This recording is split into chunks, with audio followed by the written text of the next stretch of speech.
आपको पता है, अच्छा है थोड़ा बताना चाहिए कि जब पाकिस्तान बन रहा था तो ये पंजाब का हिस्सा हिंदुस्तान के साथ जा रहा था।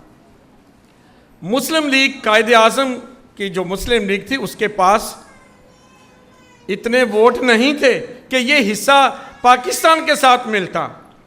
मैं बताना चाहता हूं कि कुछ गैर मसीही उस वक्त कायदे आज़म के साथ नहीं खड़े थे, इसीलिए उसने कहा था कि कुछ खोटे सिक्के मेरी जेब में हैं। ये कायदे आज़म ने फरमाया था, मैं नहीं कह रहा।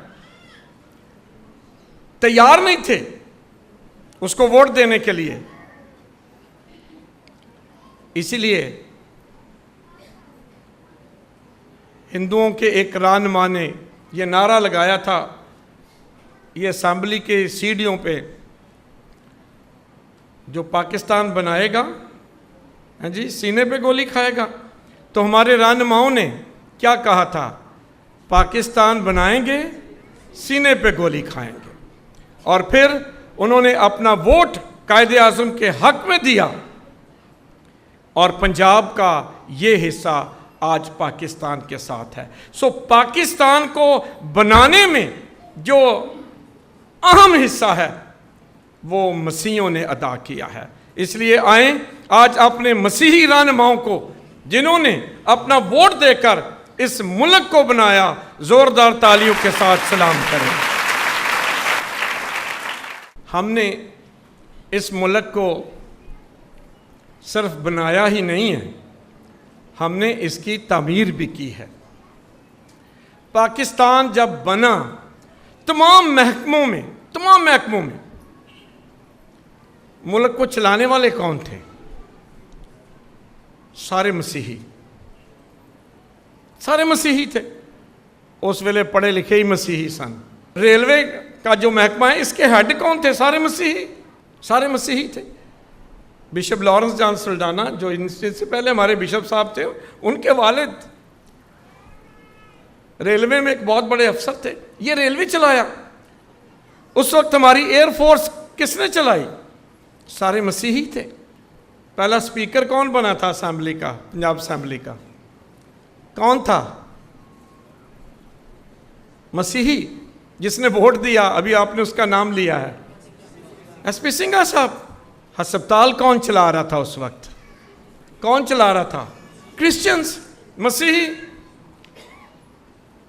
उस वक्त स्कूल कौन चला रहा था? मसीही। बीकन हाउस ते ए हाउस ते ओ हाउस आज आए ने। ये सारे सिस्टम आज आए हैं। उस वक्त क्या स्कूल थे? Saint Anthony school, Jesus and Mary school, saint Mary school. ये स्कूल थे जिन्होंने इस मुल्क की तमीर की, तालीम में भी, सेहत में भी, हर महकमे में। लेकिन अफसोस की बात यह है कि पाकिस्तान की तारीख लिखने वालों ने नाइंसाफ़ी कर दी कि पाकिस्तान की तारीख लिखते वक्त उन्होंने मसीहियों के किरदार को कम कर दिया। ख़त्म तो नहीं कर सके हैं, लेकिन कम कर दिया। कोशिश की कि ये ना ही हो, लेकिन मैं समझता हूँ सच्चाई को छुपाया नहीं जा सकता है, रोका नहीं जा सकता, दबाया नहीं जा सकता है। इसलिए सच्चाई जैसे थी आज भी है कि इस मुल्क को बनाने वाले मसीही और इस मुल्क को संभालने वाले मसीही थे।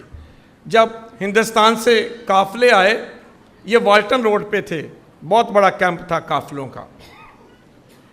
यहाँ जख्मियों को संभालने वाली कौन थी? ये क्रिश्चियन नर्सेस थे। ये तारीख है, अब इसको कोई झुटला नहीं सकता।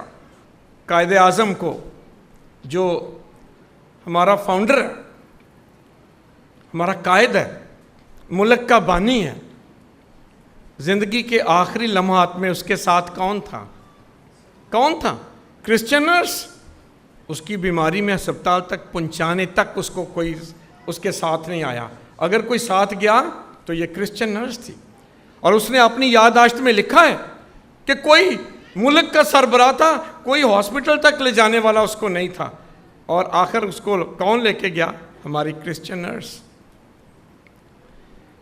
ये सारी बातें हैं जो हम मसीहों को अब पता होनी चाहिए, क्योंकि बहुत दफ़ा हम एक ऐसे ही असासे कमतरी में मुबतला हो रहे हैं कि ये साडा मुल्क नहीं है जी।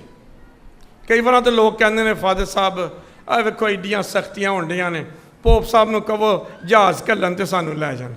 भी तुहानू कित्थे लै जाना? ये हमारी धरती है, हमारी धरती है। हमने ये मुल्क बनाया है, हमने इसकी तरक्की में अपना हिस्सा डाला है, क्यों जाएं?